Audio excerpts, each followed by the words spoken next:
Joey always told me, laughing as though it were actually a joke, that he wanted to kill himself, but it was never the right time. There were always groceries to be bought and little brothers to be tucked in at night. Don't worry, Joey isn't going to kill himself 20 more seconds into this poem. That's not the kind of story I'm telling here. Joey got a promotion, and now he can afford antidepressants. Joey is Joe now. Joe is a cold engine in which none of the parts complain. Joe is a brick someone made out of fossils. If you removed money from the equation, Joey would have been painting elk on cave walls. People would have fed him and kept him away from high places because, goddamn, look at those elk. I think the genes for being an artist and mentally ill aren't just related. They're the same gene, but try telling that to a bill collector.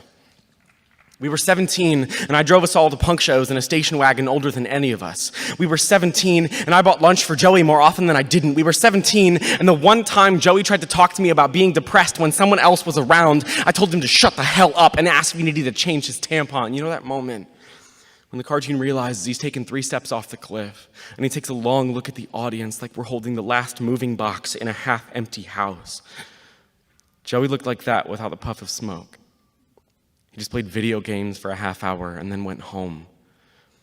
I once caught Joey in my dad's office, staring at the safe where he knew we kept the guns. Once, Joey molded his car into the shape of a tree trunk and refused to give a reason why. I once caught Joey in biology class, staring at his scalpel like he wanted to be the frog, splayed out, wide open, so honest. There's one difference between me and Joey. When we got arrested, bail money was waiting for me at the station. When I was hungry, I ate. When I wanted to open myself up and see if there really were bees rattling around in there, my parents got me a therapist. I can pinpoint the session that brought me back to the world. That session cost $75.